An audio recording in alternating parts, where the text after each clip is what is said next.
जोरू का गुलाम बन गया था। आगे क्या हुआ जानने के लिए देखते हैं जोरू का गुलाम। आज विनय की शादी हुई थी। घर में खुशियों का माहौल था। विनय के माता पिता भाई बहन सब नई बहू के स्वागत की तैयारियों में जुटे थे। विनय जब अपनी नई नवेली दुल्हन काजल को घर लेकर आया तो सबने उन पर फूल बरसाए और नवविवाहित जोड़े का स्वागत किया। विनय का भरा पूरा परिवार था जिसे देखकर काजल ने मन ही मन सोचा, इतना बड़ा परिवार, क्या मुझे इन सब की सेवा करनी पड़ेगी? ना बाबा ना, मुझसे नहीं होगा ये सब। मुझे विनय को अपनी मुट्ठी में करना होगा। सुहाग रात के समय जब विनय काजल के पास जाता है और उसका घूंघट उठाता है तो देखता है कि काजल की आंखों से टप टप आंसू गिर रहे थे। क्या बात है काजल, तुम क्यों रो रही हो? क्या तुम इस शादी से खुश नहीं हो? मेरे हाथों में बहुत दर्द है। ऐसा लग रहा है कि इन हाथों से पानी का एक गिलास भी नहीं उठा पाऊंगी। अच्छा, लेकिन तुम्हारे हाथों में कब से दर्द है? जब से मैंने ससुराल में कदम रखा है तब से ही न जाने क्यों मेरे दोनों हाथों में बहुत तेज दर्द हो रहा है। इसमें रोने की क्या बात है? हम कल डॉक्टर के पास चलेंगे और तुम्हारे हाथों का इलाज करवाएंगे। काजल और ज्यादा रोने लगती है। लेकिन कल जब माँ जी पहली रसोई के लिए बोलेंगी तो उनको क्या कहूँगी? वो तुम मुझ पर छोड़ दो, मैं सब संभाल लूंगा।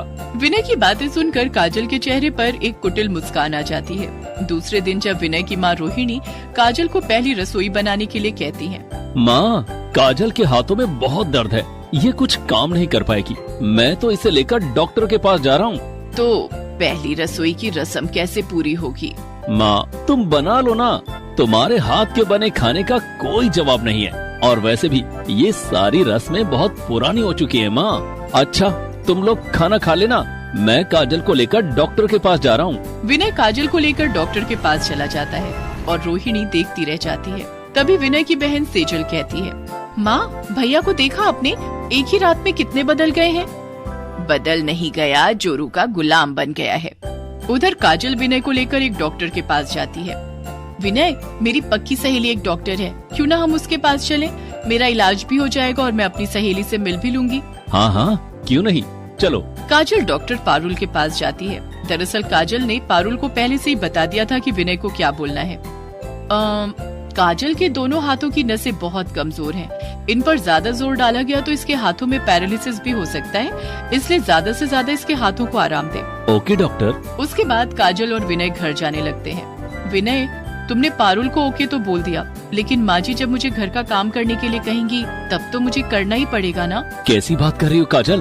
पारुल ने कहा है ना कि तुम्हारे हाथों में ज्यादा जोर नहीं देना है। तुम्हें घर का काम करने की कोई जरूरत नहीं है। घर का काम माँ और सेजल कर लेगी। Thank you Vinay, you are a best husband. अच्छा चलो ना कुछ खाते हैं, मुझे बहुत भूख लगी है। हाँ चलो, मुझे भी भूख लग रही है। विनय और काजल एक रेस्टोरेंट में जाते हैं और दोनों खाना खाते हैं। घर आने के बाद विनय घर वालों को बता देता है कि काजल घर का कोई काम नहीं करेगी।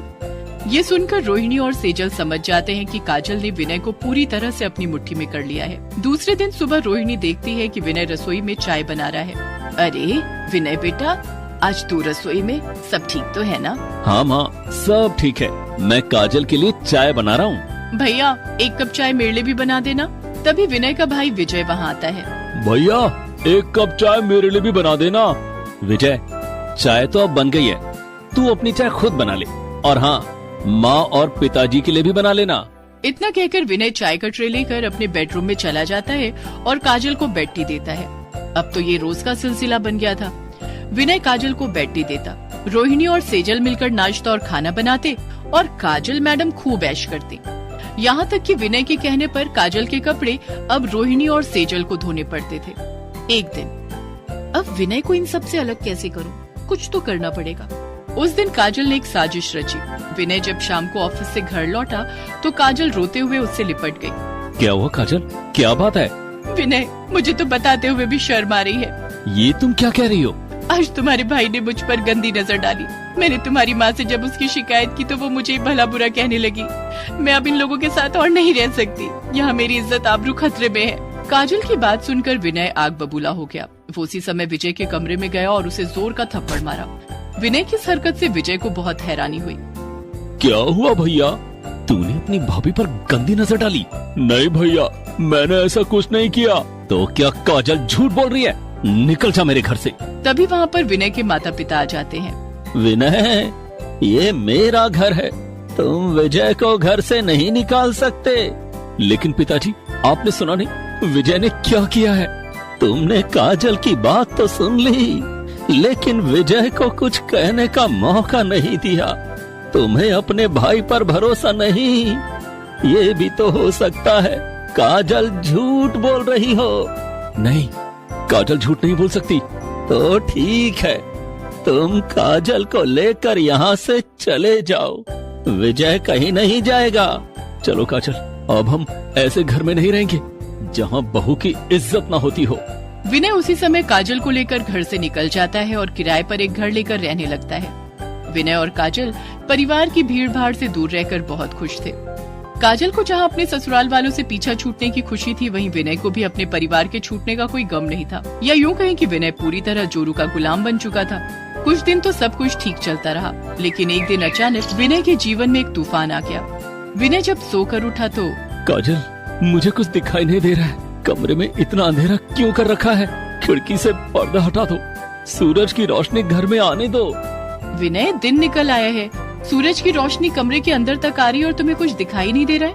क्या सूरज की रोशनी कमरे में आ रही है? फिर मुझे कुछ दिखाई क्यों नहीं दे रहा है? कहीं मैं विनय फूट फूट कर रोने लगा। वो समझ गया था कि उसकी आंखों की रोशनी चली गई है। काजल, मुझे डॉक्टर के पास ले चलो। हाँ विनय, मैं डॉक्टर के पास जा रही हूँ। तुम्हारा अपॉइंटमेंट लगा कर आती हूँ, फिर तुम्हें डॉक्टर के पास ले चलूंगी। इतना कहकर काजल घर से निकल जाती है और अपने मायके आ जाती है। वहाँ आकर उसने अपनी माँ को सब कुछ बताया।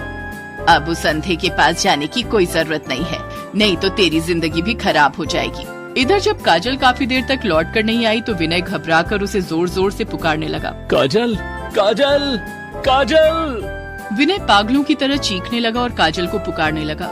विनय की आवाज सुनकर उसके पड़ोस में रहने वाला शेखर उसके पास आता है।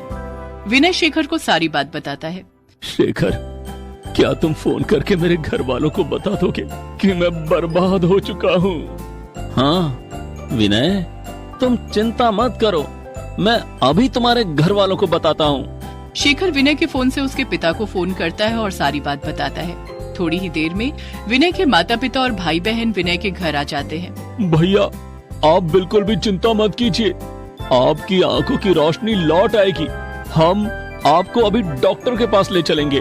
वे सभी उसी समय विनय को डॉक्टर के पास लेकर जाते हैं। उनकी आंखों का रेटिना फट गया है, ऑपरेशन से ही इनकी आंखें ठीक हो सकती हैं, लेकिन ऑपरेशन में 10 लाख रुपए लग जाएंगे। डॉक्टर साहब, आप पैसों की चिंता मत कीजिए, आप विनय की आंखों का ऑपरेशन कीजिए। डॉक्टर उसी समय विनय की आंखों का ऑपरेशन करता है और कुछ दिनों के बाद विनय की आंखें बिल्कुल ठीक हो जाती हैं। मेरी आंखें बिल्कुल ठीक हो गई, अब मैं देख सकता हूँ। हाँ भैया, आप अब सब कुछ देख सकते हैं। विजय, मुझे माफ कर दे मेरे भाई, मेरी आंखें खुल गई हैं। अब मुझे समझ आ गया है कि मेरी आंखों की रोशनी इसलिए गई थी ताकि मैं सही और गलत की पहचान कर सकूं। काजल की बातों में आकर मैंने तुम्हें मारा, अपनों से रिश्ता तोड़ा, और आज मेरे बुरे वक्त में काजल मुझे छोड़कर चली गई और मेरा परिवार मेरे साथ खड़ा है। सही कहा है किसी ने कि बुरा वक्त लोगों की पहचान कराने आता है, और मुझे पहचान हो गई है कि कौन मेरा अपना है और कौन पराया।